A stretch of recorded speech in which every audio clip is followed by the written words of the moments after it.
Hola a todos, ¿cómo están? Estamos hoy acá con una escritora ecuatoriana que acaba de presentar su libro debut, pero el libro debut de ficción, ¿no? De ficción, sí. Sí, Sí. estamos con Mafe Moscoso, escritora ecuatoriana que estudió y vivió mucho tiempo en España y que ahora estás habitando en Alemania. No, yo vivo en Barcelona, Ajá. donde trabajo, y estoy ahora, estoy con una beca, una residencia de investigación y de escritura en Heidelberg, en el Centro de Investigaciones Apocalípticas y Postapocalípticas. Wow. Los alemanes ya están en este paisaje. Está muy bien. ¿Y qué es eso? Es todo y es nada. Es como un centro que abrió aquí la Universidad de Heidelberg hace unos años y cada año eligen como 10 personas del mundo, bueno, somos 14 en realidad, para que vengamos un poco a imaginar escenarios o metodologías o narraciones o acercamientos o interpretaciones o como tú quieras llamarlo a lo que ellos llaman como el apocalipsis y el post-apocalipsis. Pero claro, quienes venimos del llamado sur global, como que está difícil entrar en estas categorías, ¿no? Porque hay gente de Tailandia, pues yo soy ecuatoriana, hay gente de Brasil, bueno, vemos como, o gente afroamericana de los Estados Unidos, y entonces, claro, cuando escuchamos así como estos conceptos que parecen tan universales, claro, dudamos un poquito porque parecería ser que hay como que Europa, la Europa blanca, está como empieza a pensar que igual el fin de los mundos también se está acercando hacia su territorio, ¿no? Cuando los nuestros cada cierto tiempo hay fines e inicios, ¿no? Es como la historia de nuestros países, ¿no? Que Como que están los cambiando radicalmente todo el tiempo, ¿no? como que los latinoamericanos tenemos esta cuestión de reformularlo siempre. Y los argentinos, siempre los argentinos más que nada. Cada 4 años tenemos que rehacernos, tenemos que empezar desde cero. Sí. Bueno, no Bueno, sé si los argentinos más que el resto de Abya Yala. Yo creo que todos los países en Abya Yala tenemos unas historias y unas heridas coloniales súper profundas y hemos pasado por historias truculentas, ¿no? Y por procesos, en general, bueno, todo lo que implicó hace más de 500 años el genocidio en nuestros territorios fue como el primer gran apocalipsis, ¿no? Y luego hay como pequeños episodios de colapsos económicos, políticos. Quizás sí, está en Argentina, pero actualmente hay muchos colapsos y muchos países en el continente que están pasando por situaciones de extrema gravedad y dificultad. Quizás se ve menos aquí en Europa por lo menos, pero quienes están allí pues lo saben de primera mano, ¿no? Porque están poniendo el cuerpo. claro. Y vos, hablando de este tema del post-apocalipsis, que un poco también tomó la literatura, como sobre todo nosotros los latinoamericanos, y sobre todo las mujeres lo tomaron, para hacer la crítica social. Como que siempre, en todas las épocas, la literatura toma los géneros menores, porque pasan más desapercibidos, nadie le da pelota, y en el medio del texto simple, tonto, te está dando una crítica social terrible. Vos también no dejás de ser migrante. ¿Cómo ves toda esta realidad y cómo ves ese género desde lo que estás estudiando como la crítica, como para hacer la crítica? ¿Lo tomaste a propósito, adrede? Pero o sea, que no creo que la gente que esté escribiendo sobre escenarios del futuro, no creo, o sea, creo que hace rato que dejó de ser un género menor o tonto, ¿no? O sea, creo que todo lo contrario. No, claramente, como sucedió en su momento con el policial europeo y todo esto. Sí, con él, Con el policial europeo, con sí. Ankel, con Barcaris. Sí, o sea, quiero decir que yo ahora mismo estoy leyendo a una afro-yankee, que es Octavia Butler, o sea, que hace décadas escribía ya sobre ciencia ficción, ¿no? O sea, que han habido muchísima gente escribiendo sobre ciencia ficción y ella justamente como cuestionaba mucho que sea como una escritura de mujeres, ¿no? Yo tampoco creo que sea una escritura de mujeres. Creo que a veces hay mujeres que escribimos, pero yo no bueno, ahora sí es verdad que estoy con un texto que he terminado de escribir aquí justo en esta residencia, que sí, se llama Cotopaxi, una fábula de ciencia ficción, digamos. Y entonces sí es como un texto más experimental, poético, en el que sí hay como un trabajo especulativo que juega con la ciencia ficción. Sí hay, digamos, por lo menos se lo nombra así, pero luego ya sabes que los géneros, una se inventa y se reinventa y son como una cosa muy aburrida desde mi perspectiva, ¿no? No, no, Tanto situarse y como intentar como clasificar algo allí. Entonces, pero el resto de mis escrituras no son tan... Hay quienes los leen como apocalípticas, pero yo no. Yo creo que son escrituras sobre... La última en concreto, la que sí que se publicó, la de Consoni, es un libro en el que creo que es un libro en la que hay muchos muertos, muchas muertas, y creo que tiene que ver más con la idea de la vida y la muerte. yo, ¿sabes qué? Hablando de La Santita, el libro que publicaron por Consoni, Sí.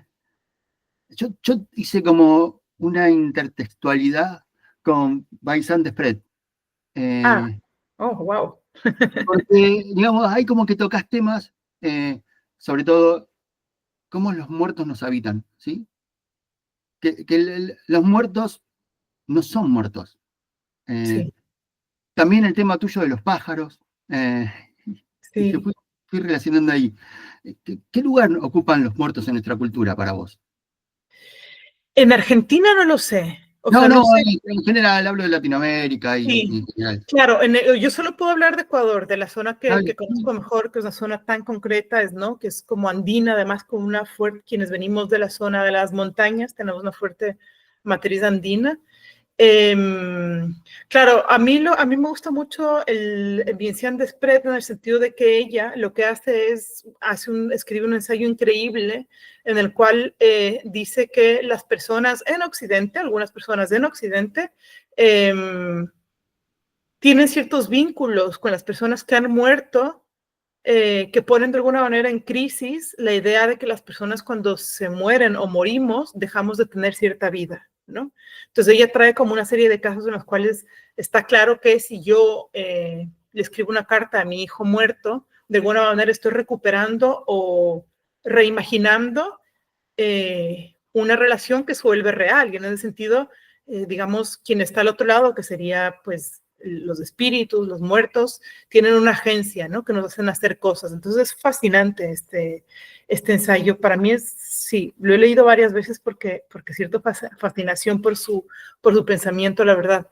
Y en el caso ecuatoriano, claro, es una matriz distinta. Hay un cuento, por ejemplo, en La Santita, el segundo, o el primero, en el cual sí se recupera una tradición que es el Día de los Muertos, que se celebra en Ecuador el 1 y el 2 de noviembre, que es el Día de los Difuntos, ¿no? Entonces, se celebra de distintas maneras, en distintos lugares.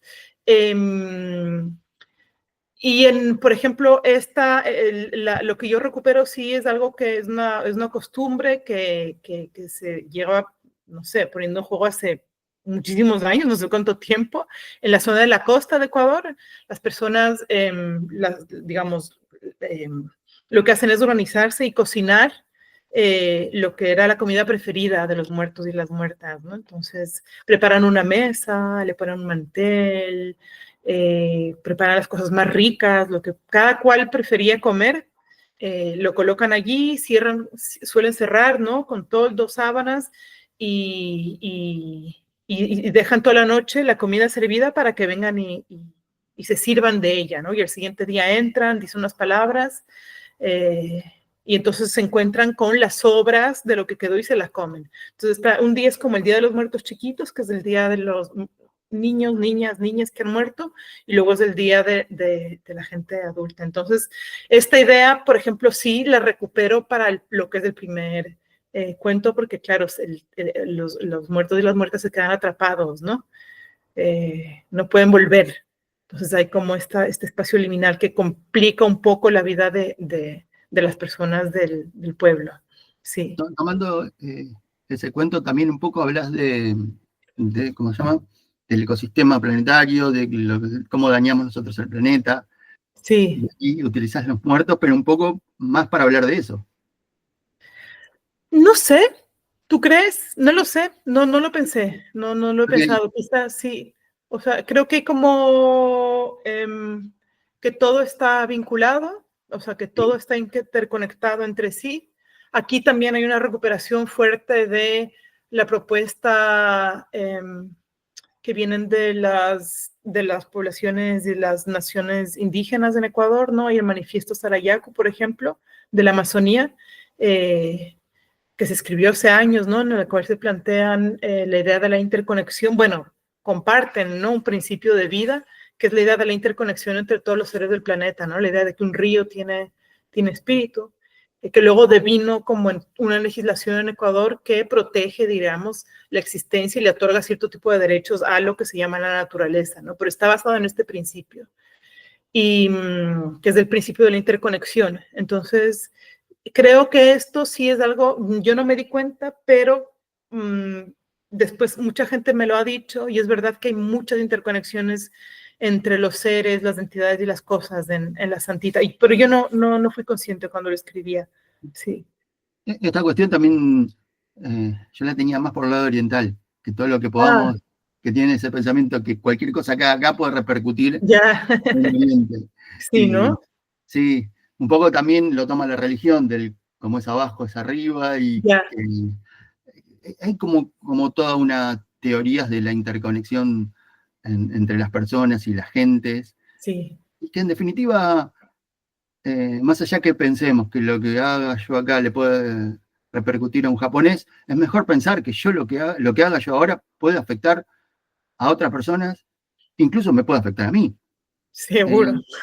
Eh, entonces, que como que nos olvidamos de pensar que cada acto, cada cosa que hagamos tiene sus consecuencias. Ujú. Eh, Sí. ¿Consecuencia de qué te acercaste a los libros? ¿Qué consecuencias Digamos, ¿por qué te acercaste? ¿Cómo fue que llegaste a los libros, a la literatura, a tus estudios? ¿Cómo llegué yo en mi biografía? Sí, Uf. Claro, todo tiene, claro, esto de lo que decías, ¿no? Así, de modo tan bonito, esto como la idea de que todo está interconectado, ¿no? Y que digamos, no hay solo o sea, yo creo que hay como varias cosas, ¿no? Como tantas interconexiones visibles e invisibles, y en mi caso creo que la conexión con la literatura sí tiene como así como hilos visibles e invisibles. Así yo creo que lo más obvio es, o sea, nací por suerte en una casa en una familia en la que se me leía cuentos. Entonces, por ejemplo, creo que eso ha sido como la primera conexión, ¿no? Muy, muy importante. Yo me aprendía de memoria los libros, y o sea, apenas aprendí a escribir, ya escribía historias. O sea, recuerdo, de hecho, el primer cuento que escribí, lo recuerdo, fue en la playa y sé de qué iba, sé el argumento. Y además tenía el plan también de escribir novelas, o sea, que era como, sí, era una necesidad, así como, ¿no? Como respirar, comer, tal, yo tenía esa necesidad. No tenía ninguna necesidad de ir al colegio, ni estudiar, ni ser aprobada por los profesores y las profesoras. Eso era mi prioridad número 20. Era de hecho una muy mala estudiante, odiaba estar en clases, me aburría profundamente, pero sí, me gustaba contar historias. Es una cosa con la que, sí, la tengo pegada a la piel, sí. ¿te acordás cuál fue el primer libro que compraste? Eh, Qué buena pregunta. O sea, los primeros libros que yo leí son los que estaban en casa, ¿no? En la biblioteca, y eran de todo, es decir, libros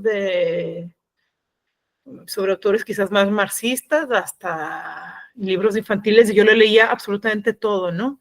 Eh, Sacaba libros, los primeros libros quizás a los que yo adquirí fuera de casa, fueron libros que encontré en la biblioteca de la universidad en la que estudiaba. Buscaba muchos libros sobre sobre budismo, ya que hablaste de eso, tenía como muchas búsquedas, entonces ese era el lugar donde encontraba. Y fuera de casa, el primer libro que compré, yo imagino que debe haber sido algo así como un libro de Isabel Allende o algo así. Sí, que lo A leí mí, mucho cuando era muy, muy, muy joven. Sí, sí, muy bien, ella tiene su pluma. sí, yo no lo leo, no la vuelvo a leer, pero alguna vez. Pero muy bien, claro, fue Sí. importante. Sí, Y sí. con esta cuestión fuerte de las letras, de la literatura y de querer escribir, ¿cómo fue que se te dio por estudiar antropología? Yo creo que era una profunda curiosidad por salir de los mundos en los que crecí. No, me parecía que había algo de lo que me estaba perdiendo. O sea, que sentía que el mundo que me habían contado y la realidad que se me había transmitido había algo ahí que era excesivamente artificial, y que me parecía que tenía serias limitaciones. O sea, que la vida y los mundos me parecía que seguramente eran mucho más complejos de lo que me lo habían contado, ¿no? Porque claro, nos dan, ¿no?, este mundo naturalizado, ¿no?, en el que parece que todo es evidente o que está dado por hecho. Y entonces la antropología es yo hago ahora antiantropología, soy una, ¿no? Hago básicamente antiantropología, soy una disidente de la antropología, pero hay algo que me gusta mucho de la disciplina y es como la curiosidad y el acercamiento por la otredad, que creo que si se es capaz de tomar realmente en serio a la otra, al otro, como dice Viveros de Castro, o no, creo que no es Viveros de Castro, bueno, ya no lo sé, ahora me va a venir el nombre. Creo que eso en algún momento puede llevar a cuestionar nuestros propios mundos, ¿no? Nuestras propias categorías, nuestras propias ideas de lo que es real y no es real, y por lo tanto, quiénes somos, ¿no? Que no es, hay un ejercicio complejo, verse uno misma. ¿Lográs encontrar alguna respuesta a esto? No, ¿Te gustaría encontrar respuesta? no, ¿qué va? Está Nunca. muy bien, está muy bien. Hablabas recién de cuando te decidiste para estudiar antropología, que tenías como una tesis, que no era todo lo que te estaban mostrando, que había otros mundos. Sí, Eh, ¿Lograste confirmar la tesis esa? ¿Y qué sí, encontraste? sí, sí, sí.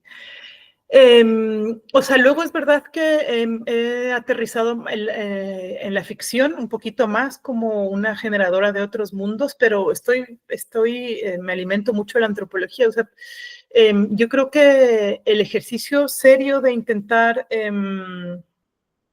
no colocarte en el lugar de los otros o de otras, porque básicamente esto no es posible, pero sí intentar entender otros modos de interpretar, por ejemplo, lo que es real y lo que no es, me permiten a mí cuestionar mis propias nociones de realidad. Y esto sí me ha ocurrido. Esto es algo que te puede ocurrir, por ejemplo, básicamente si decides escuchar a los niños y a las niñas y a las niñas, por ejemplo. O sea, no desde esta perspectiva adultocéntrica, ¿no?, que les trata como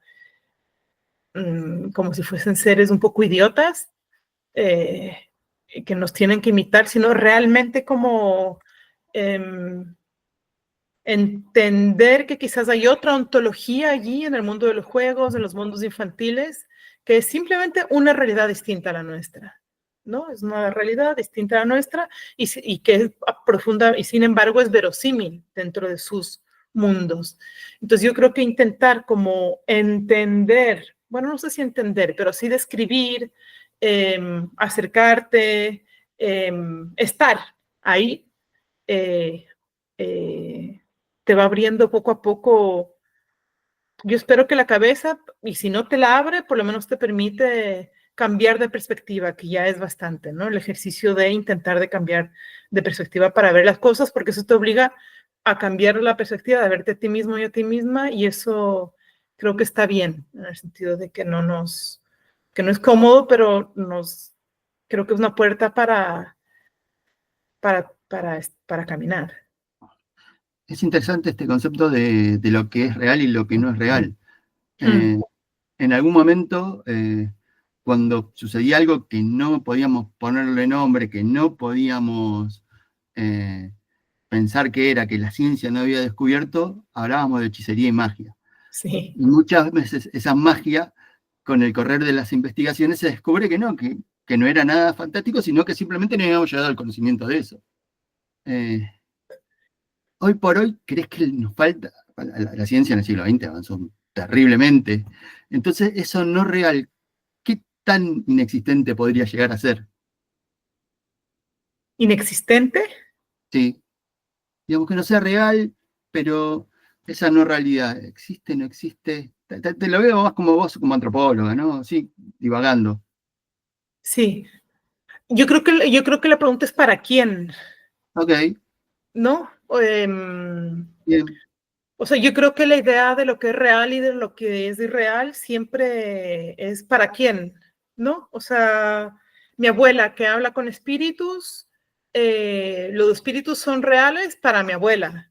Quizás para algunas personas de la familia, ¿no? Más hombres letrados de la ciudad, es irreal, es algo imaginario. Incluso para la gente de la antropología es magia, es folclore, son creencias o supersticiones, todo menos una realidad.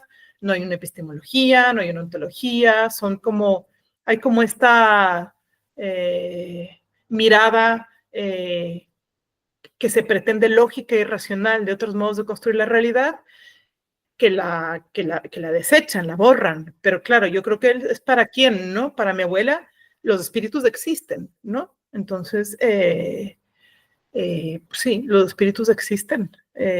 Y yo creo, mira, justo hay un libro de poesía que lo escribí yo hace unos años, que se llama Desintegrar el hechizo, versitos anticoloniales. Y este es un ejercicio, es un ensayo que escribí sobre ciencia y magia, justamente, con una perspectiva anticolonial, porque, claro, si se revisa un poco la historia de la ciencia, ¿no? Así, claro, se ve que en algún momento lo que se hace es, se propone el método científico como un proceso o un procedimiento que te permite producir cierto tipo de discursos que son más reales que los otros, ¿no? Y entonces este discurso se erige, digamos, como tiene una pretensión de universal, de racional, es masculino, es heteropatriarcal, es letrado, es blanco, y afuera se quedan todos esos saberes y conocimientos a los que se les llama magia, que producen cosas también, ¿no? Pero claro, si te fijas muy bien, en realidad, en los procesos científicos hay siempre procesos o digamos, ocurren cosas que pertenecen al misterio, al accidente, al error, pero no se enuncian como tales, ¿no? La ciencia está continuamente borrando esto para parecer aséptica, pero no lo es.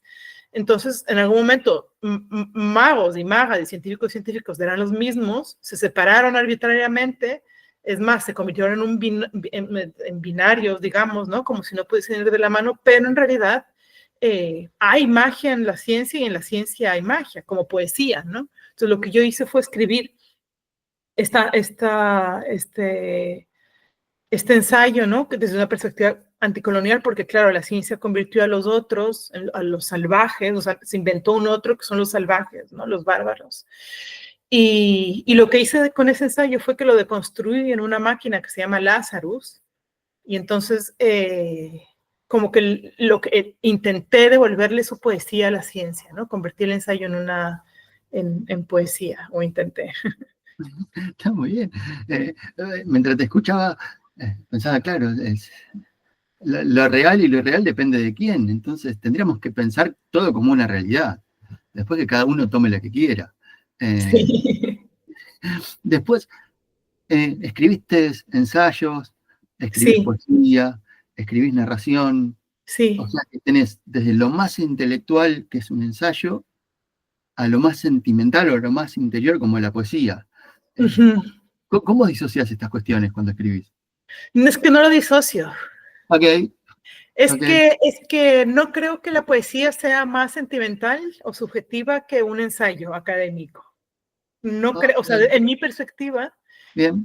Un ensayo más sesudo, digamos, con un lenguaje o un paper que te exigen cierto tipo de lenguaje un poco más violento quizás, más académico, más supuestamente riguroso. En realidad en los dos hay un ejercicio emocional y un ejercicio corporal y un ejercicio teórico, porque no se puede separar lo uno de lo otro. O sea, cuando esto es otro binarismo, me parece, ¿no? Que heredamos, ¿no? Como esta diferenciación y casi la oposición entre sentimiento y teoría cuando en realidad no, cuando estamos, o sea, cuando estamos sintiendo algo, estamos pensándolo también y viceversa, ¿no? Y cuando escribimos también está el cuerpo ahí. Entonces esto no hago esa separación en realidad. Por eso es que experimento con los lenguajes y navego como distintos modos de escritura, o intento hacerlo, sí. Y, y en este medio social también viviste en varios lugares. Sí, ¿Añorás Latinoamérica? mucho, con todo mi espíritu y mi corazón. ¿Y qué es lo que más extrañas? Yo llevo 20 años fuera de Ecuador. Ah, wow, Es wow, una muchísimo, ¿no? vida, una vida. Sí. Eh, Extraño mucho a mi familia, muchísimo. Tengo una familia nuclear con la que tengo la suerte de llevarme muy bien. Eh, ah, Extraño a mis amigos cercanos también y amigas cercanas. Ya no me quedan muchos, tú te imaginarás, después de 20 años fuera, pero son mi familia también.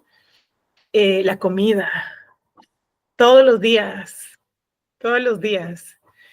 Y hay algo, ¿no? Cuando estás ahí en las calles, cuando estoy en Ecuador, con los olores, los acentos, los cuerpos, el modo de acercarse, hay una sentimentalidad ahí, varias, ¿no? O sea, son varias, un país diverso, chiquito pero diverso, pero hay algo, los volcanes, las montañas, la naturaleza exuberante y tan herida ahora mismo, ¿no? Todo el Ecuador está pasando por una guerra y por varios colapsos simultáneos, además de ser un narcoestado, pero, pero extraño todo el tiempo, sí, sí. Yo no conozco Ecuador, contame cómo es.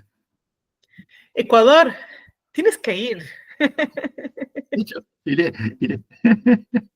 Ay, es un país muy chiquitito. Yo no sé si es el segundo más pequeño de Latinoamérica. Entonces, somos realmente una pulguita, ¿no? Tú piensas que estamos entre dos monstruos que son Perú y Colombia, dos monstruos literarios, o sea, dos monstruos que han producido, pues, grandes literatos, grandes literatas, músicos, tal, y en el medio está, pues, un país.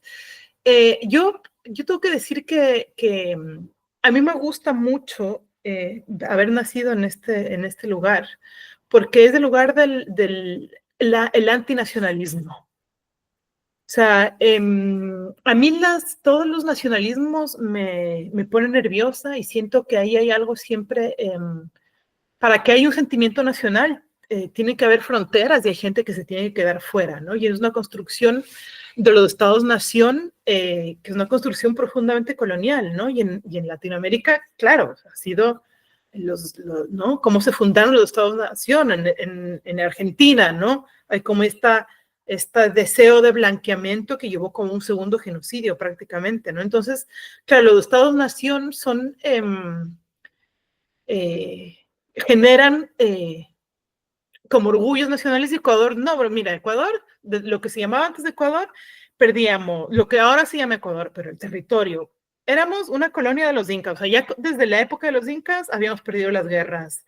Después, cuando ya al principio formábamos parte de lo que era la Gran Colombia, que era Panamá, Venezuela, Colombia y Ecuador, hubo una separación, una decisión, y nos quedamos, digamos, del diminuto país, así un poco isla, y luego tuvimos guerras con el Perú, que por supuesto también perdimos. Hemos ido, yo no sé cuántas veces a los mundiales de fútbol, 2, 3 veces, perdemos. O sea, es un país en el cual, digamos, no hay como este orgullo, ¿no? Hay una cosa así un poco que todo el tiempo te tienes que estar inventando. el lugar de pertenencia. Y eso a mí me encanta, me gusta muchísimo porque creo que nos da humildad. Sí, creo que sí, que hay algo que tiene que ver con la humildad que a mí me gusta mucho.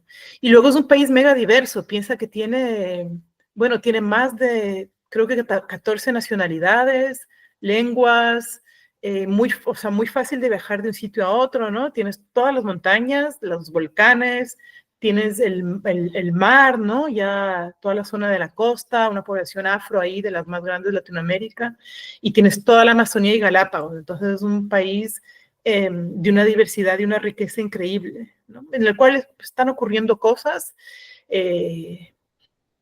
buenas, pero también muy malas. No hay luz, por ejemplo, porque hay mucha sequía, hay mucha violencia. Tenemos una tasa de asesinatos más altas que en México ahora mismo.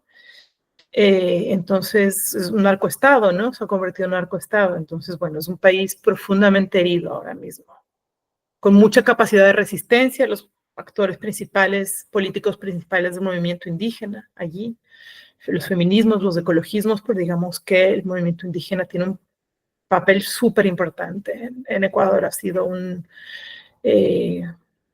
sí, un paro estos años de oscuridad, sí. Y saliendo de acá, ¿cuál es el plato típico? De Ecuador, muchísimos, muchísimos. Yo soy especialmente fan del encebollado, que si vas te lo ¿Qué es? recomiendo comer.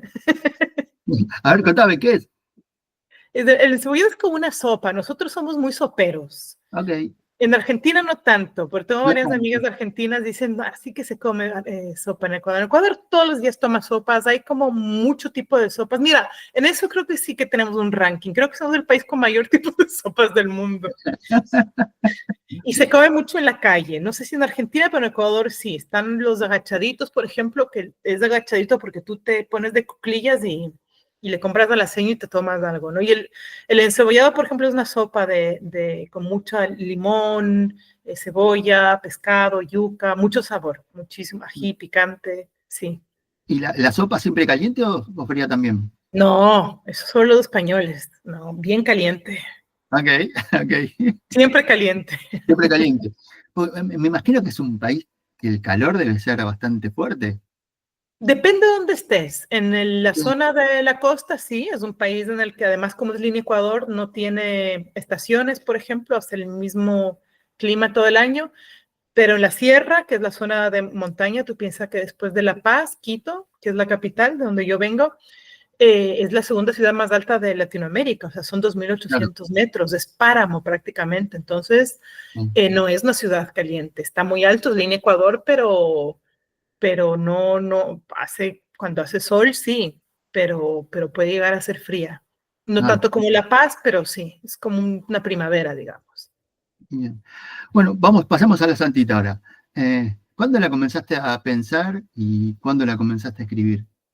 Y La Santita se escribió de poquito, porque como una trabaja tanto, pero La Santita, yo creo que el momento en el que le pude dedicar más tiempo fue durante el COVID, durante el Ah, bien. encierro.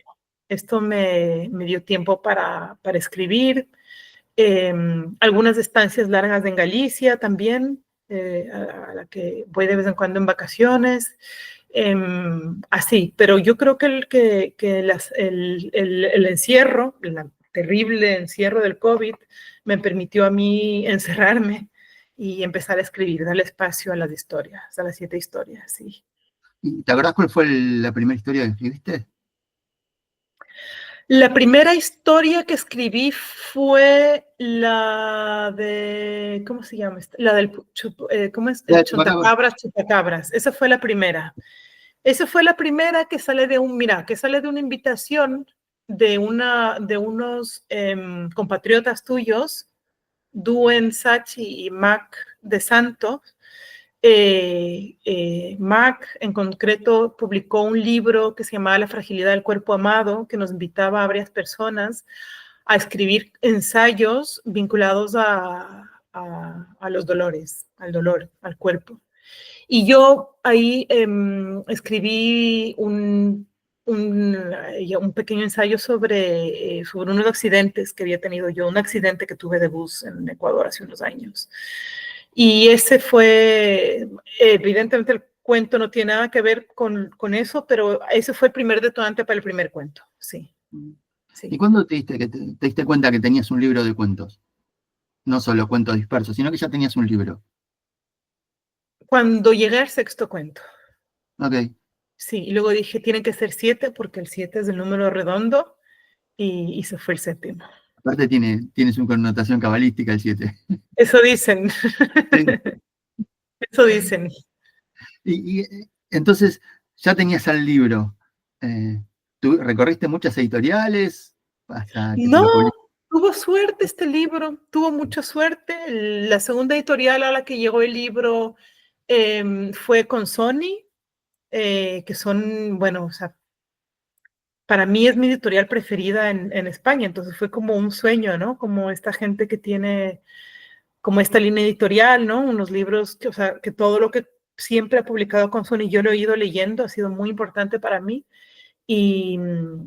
Claro, fue así, fue increíble, o sea, como que lo leyeron y enseguida hubo como un enamoramiento mutuo y acogieron muy bien y muy generosamente a la Santita y ahora la decisión, ¿no?, de llevar al Cono Sur, a mí me alegra y me da muchísima ilusión porque, bueno, yo creo que se va a leer de un modo distinto posiblemente al que se está leyendo en Europa y tengo muchísima ilusión, sí, sí.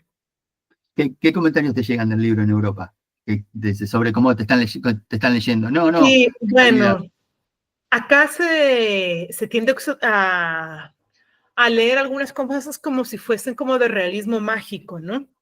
A veces hay como una mirada que intenta, ¿cuál sería la palabra? Como que intentan casi, eh, bueno, o sea, uno no sé, o sea, como que, o sea, que no está escrito para europeos el libro. Entonces, para nada, en absoluto. Ni el lenguaje, es decir, hay muchas palabras que se utilizan en Ecuador, yo no he hecho ningún léxico, que en algún momento alguien me dijo, deberías de hacer un léxico, al final le dije, no, o sea, hay algo que tiene que entenderse con la música, ¿no? De la propia escritura.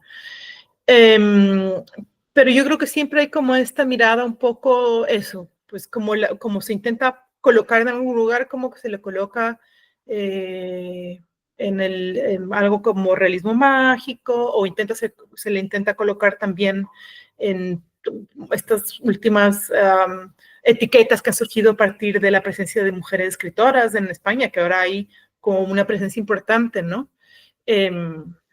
Desde Argentina hasta Bolivia, quiero decir, ahora mismo es interesante el momento que estamos viviendo. Pero claro, hay un completo desconocimiento de lo que es el mundo andino, ¿no? Entonces como que se le intenta colocar, pero no se sabe muy bien dónde ni cómo. Y bueno, yo no sé si en el Cono Sur hay un conocimiento, espero que sí, más cercano o que haya mayor familiaridad con lo que son los Andes en nuestro lado, pero tengo mucha curiosidad por abrir conversaciones con la gente allí, con las lecturas que se hacen allí, sí. De hecho, el libro es buenísimo, es genial, de la escritura, de la profundidad de las historias, y es un primer libro. Más allá de que tenés muchos libros, pero es como un libro de debut en narrativa. Sí. Eh, y, y realmente ya podés jugar en las ligas, no sé, como Liliana Colanzi, de Ojeda. De hecho, te prologó Mariana Enríquez. Estás como que diste una patada y abriste las puertas para entrar en todo el seleccionado de mujeres. ¿Cómo ves estas escritoras que son contemporáneas a vos y que son latinoamericanas y que tienen unas temáticas Fantástico. similares, digamos, entre comillas? Sí. No sé si similares. Ok. Yo creo que estoy un poquito desmarcada, pero al mismo tiempo yo creo que o sea, se dieron las condiciones para que las mujeres escribamos y seamos leídas y, y yo creo que lo que está haciendo, o sea, que me parece toda esta escritura, ¿no? Yo creo que, o sea, lo que yo más valoro es lo bien que escriben.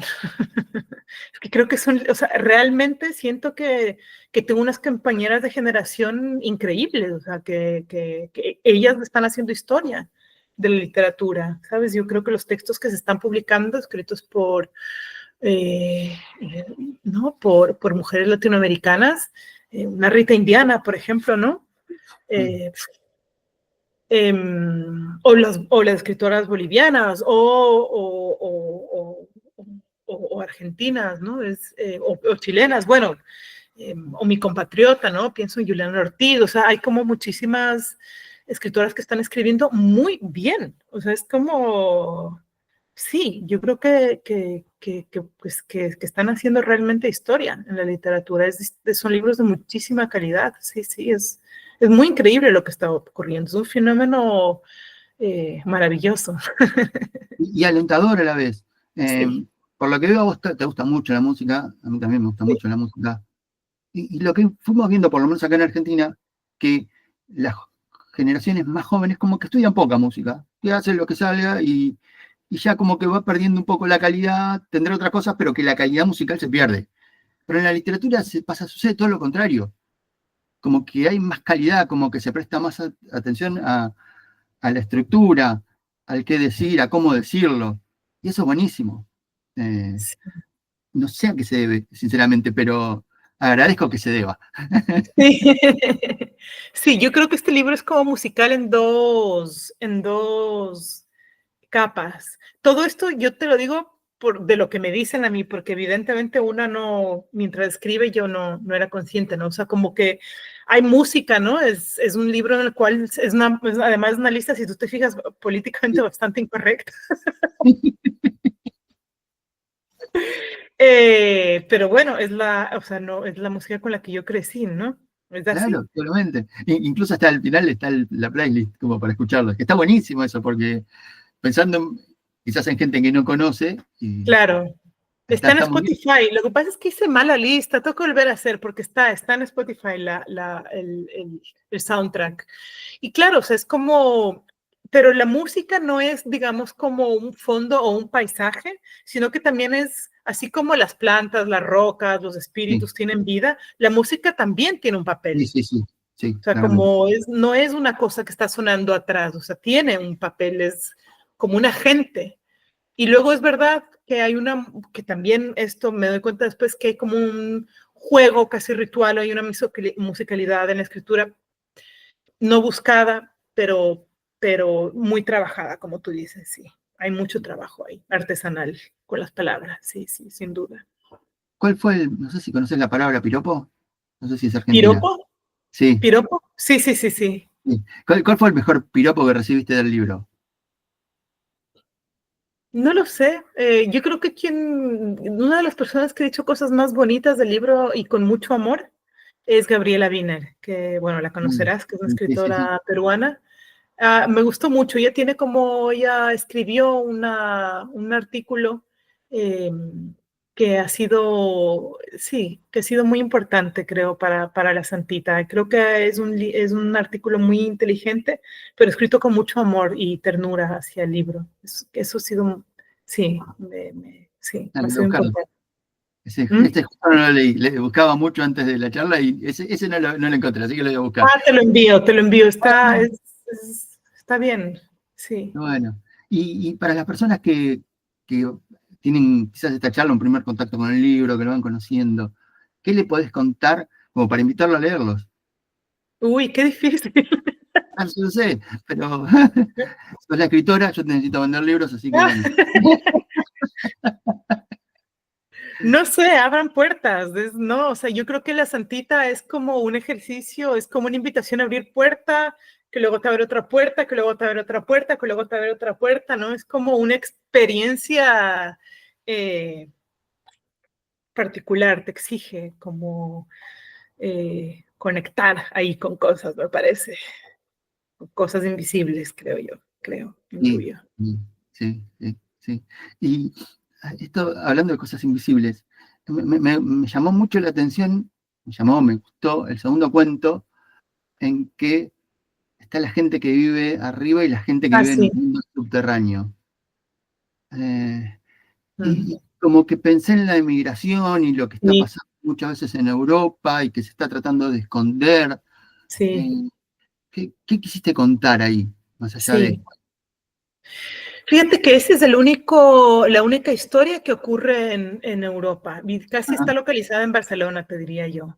Ah, mira. Ahí hay como varias cosas, sí. Es como, sabes que uno de los problemas principales en Europa o en España al menos, y más en las ciudades grandes, es el alquiler, que sé que se está trasladando este problema ahora a Latinoamérica, ¿no? Que no se están las ciudades, las grandes ciudades, pasando por procesos de gentrificación y, bueno, las personas que viven que viven o vivían en los barrios ya no pueden pagar alquiler, en fin. Pero en Barcelona esto es muy radical y muy extremo. O sea, tú piensas que si no heredas, cosa que no es mi caso, yo no voy a ser heredera, o si no tienes una familia que te da dinero, que tampoco es mi caso, ¿no? Somos bien clase media ecuatoriana, eh, no puedes comprarte una casa. Y eso implica tener cada vez más dificultades para poder alquilar algo medianamente digno. Entonces, yo lo que estoy observando cuando busco, ¿no? Cuando he buscado alquilar algo, es que los lugares más baratos en Barcelona son los sótanos. Ah, mira. Lo más barato. Y, por ejemplo, en mi barrio, ahora ya no vivo ahí, pero en la Barceloneta, la gente que vive en los sótanos, claro, la mayoría es gente gitana, inmigrantes. Entonces, tengo la sensación de que ese es nuestro destino, los sótanos. Claro, fuerte, fuerte. Sí. Para no quedarme con eso, y ya para ir terminando, eh, anoté una frase tuya del libro que es un lugar donde escasea todo y sin embargo intentan que no escasee la alegría. Recontra súper esperanzador eso. Eh, Sí. ¿qué es la alegría? Es tan distinta en cada momento, ¿no es cierto? Y aparece así como una lucecita y luego se va. Pues, no sé, son esas lucecitas, ¿no? Del día a día a las que yo intento agarrarme, que surgen, pues, generalmente en la oscuridad. Ahí, ahí- ahí pusiste, a mí me gusta mucho San Francisco de Asís y tomás Mm, una cita de sí, Kazantzakis del libro de Asís. sí, Y sí, hay una frase de él, mira, me hizo acordar esto, que una luz, la luz de una vela nunca puede ser apagada, nunca puede ser eliminada por toda la oscuridad del mundo o algo así. Eh, eso, lindo. y me llevó ahí esta cuestión de alegría. Como Sí, que, justo. justo como esto, que la vida es una sucesión de cosas malas y cosas buenas, pero que si nos agarramos de las cosas buenas, de las alegrías, probablemente la pasemos mejor, ¿no? Sí, y como que en un momento como el que estamos atravesando con tantos colapsos simultáneos, ¿no? Y tantas crisis y con un ascenso de los fascismos, ¿no? Como bien saben, además de en Argentina, como que hay que hacer un trabajo casi sostenido de defender la alegría, ¿no? O sea, como realmente que no nos ganen en las pasiones también, ¿no? O sea, que no nos quiten, que no nos dejemos quitar alegría. Y es una batalla, o sea, es una batalla porque no es fácil sostenerla, pero creo que tenemos que sostenernos entre nosotros y sostener la alegría, inventarnos maneras de hacerlo. Sí. Creo que es un hermoso cierre. Mafe, la verdad, una hermosa charla, es muy lindo escucharte, fue muy lindo leerte, Muchas eh, gracias. fue edificante la charla, yo creo que se va a disfrutar mucho, y ojalá te tengamos presentando el libro por Argentina en algún momento. Ay, me encantaría. Yo no conozco Argentina. No, La yo tengo no ahí. conozco Ecuador, mirá, así que después nos Listo, podemos cambiamos. hacer un intercambio. Mafe, Muchas muchísimas gracias. gracias A ti por el espacio y las preguntas. a vos y por Que el vaya libro. muy bien. Nos Gracias, vemos. gracias. Chao, Chao, chao. hasta luego. Hasta luego.